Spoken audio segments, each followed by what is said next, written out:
Hello, welcome to my playthrough tour of Strange Sounds, 10 bewitching piano solos for recitals. So what drew me in immediately is the gorgeous cover to this, very cinematic, reminds me a lot of like Harry Potter. So certainly these songs would be great for the Halloween season, or they're great for a student who just really enjoys the more minor and dissonant sounds and is looking to explore that heavily in their playing.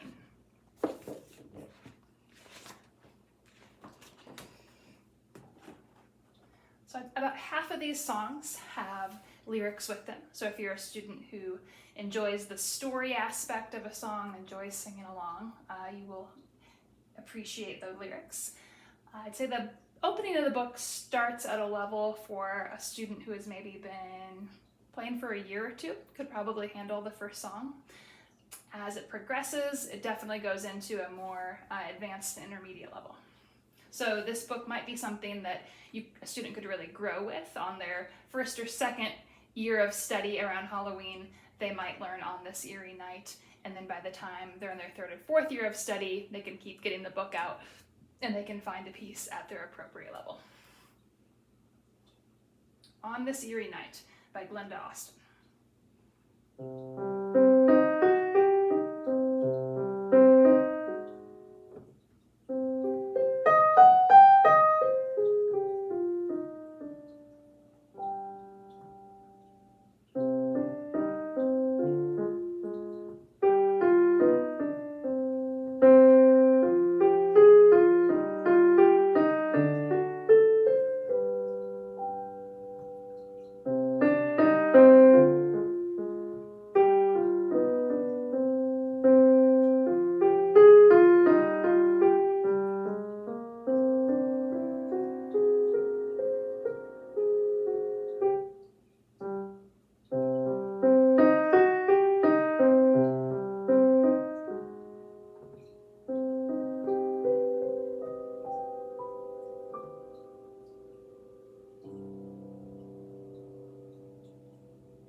The second one is the shortest song in the book.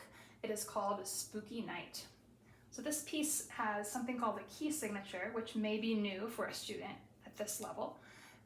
And so that means this flat out front here, that all of the B's that we encountered are going to be B flats. So if this is a brand new concept for a student, I welcome and invite them to go and draw flats or give circles around all of the notes that are B in this. So here is Spooky Night.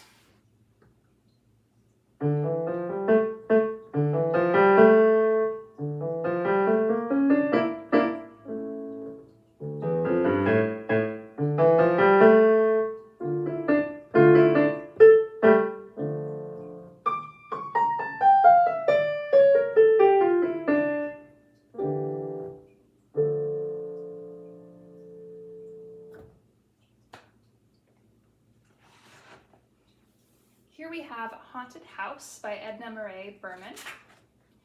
This is a 3-page song, but I think this is a great introduction to longer pieces for a student who that is a new concept, because it is very repetitive. So what I often have students do in my studio is we will listen for the main theme. You'll recognize it right away. You'll hear this.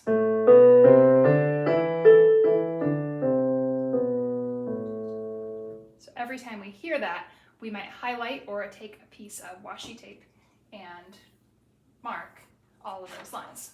So although this is a 3-page piece, half of the song consists of that melody.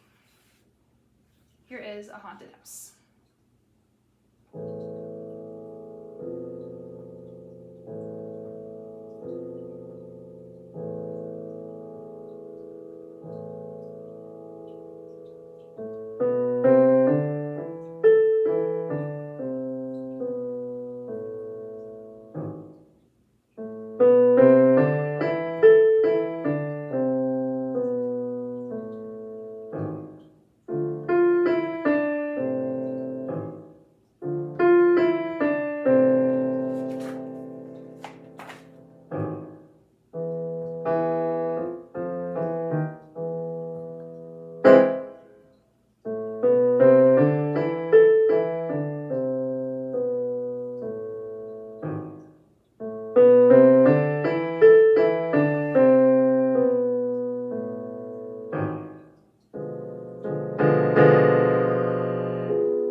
Next we have Escape from the Dark Forest.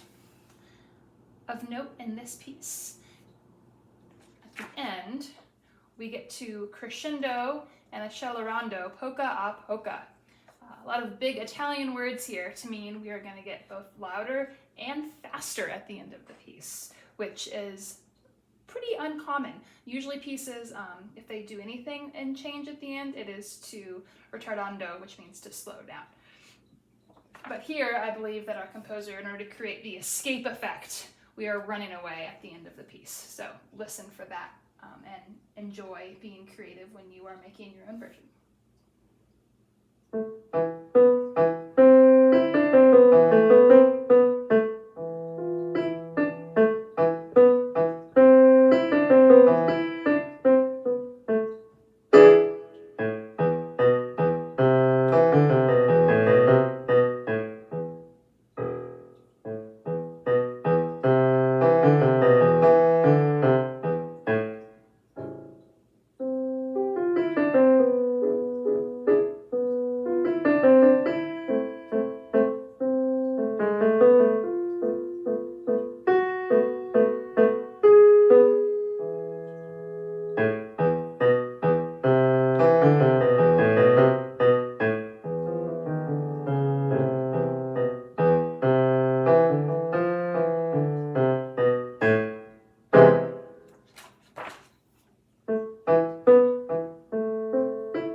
Next we have The Goblins by John Thompson. Of note in this one, we do have an unusual chord shape and sound that is being introduced in this piece. So first step, I would recommend students just get used to the position that we have 2 fingers on white keys, A and B, and we have a bit of a stretch with your 4th finger on the D sharp. If you have a smaller hand and that is feeling like a very uncomfortable kind of V-shaped stretch there, I have no personal problems with instead leaning forward a little bit and using your pinky here.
One of the jazzier pieces in this book is called Creepy Crocodile.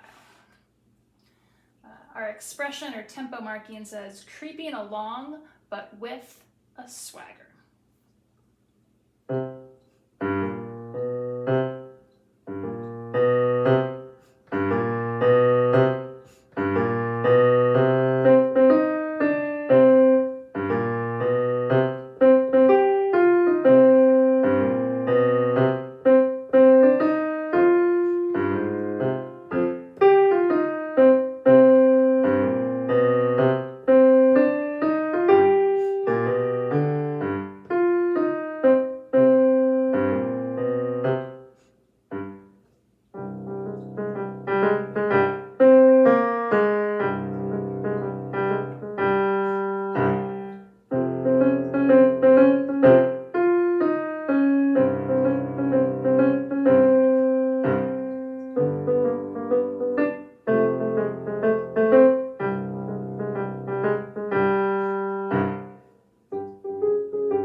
Continuing on in a jazzy style, we have the cool skeleton.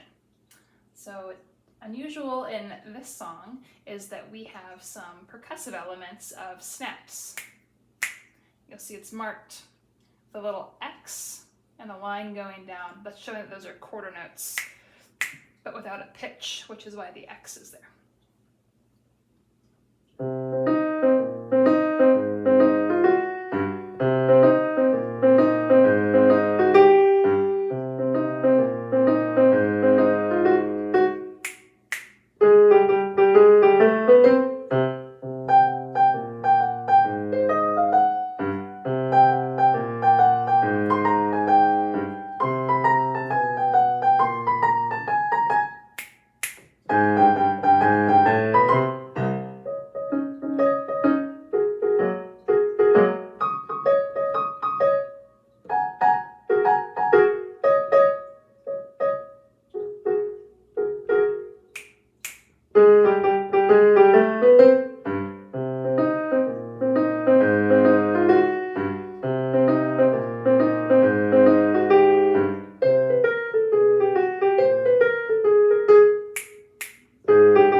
Moving in a different direction, we have this piece by Jason Sifford. He's definitely one of my favorite composers, especially for very interesting pieces for young students. And he often either makes up or finds very unusual words for his titles. So this is entitled Lupus, Ululat, to my best pronunciation. And it says in parentheses, it is Latin for the werewolf howls. So we're going to get a change in tempo halfway through the song where it says the chase begins.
Into the Abyss is one of the more dissonant or unusual sounding pieces found in this collection.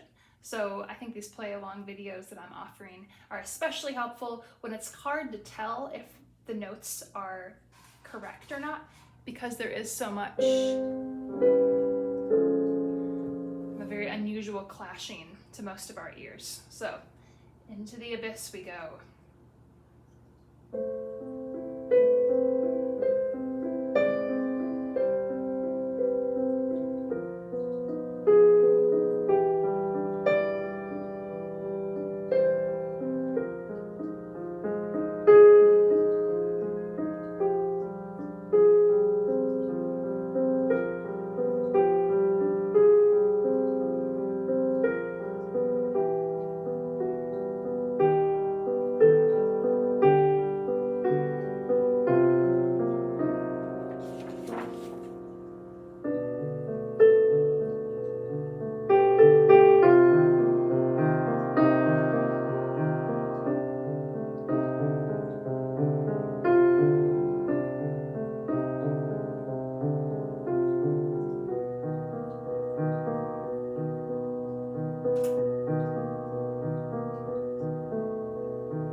piece, we have the Midnight Ball.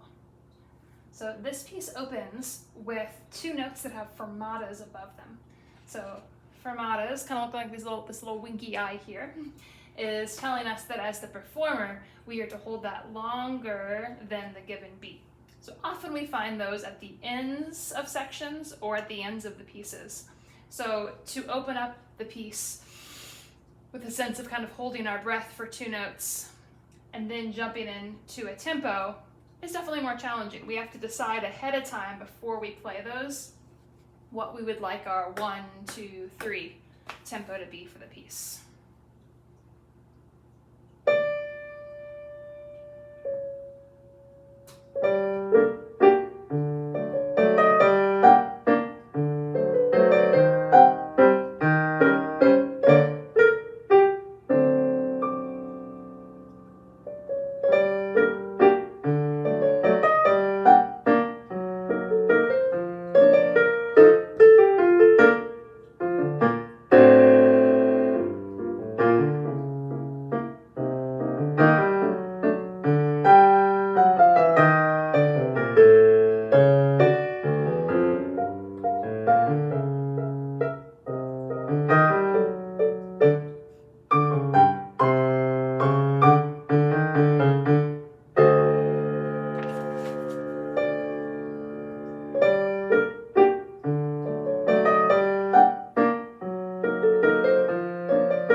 And there you have your book tour of Strange Sounds. Happy practicing!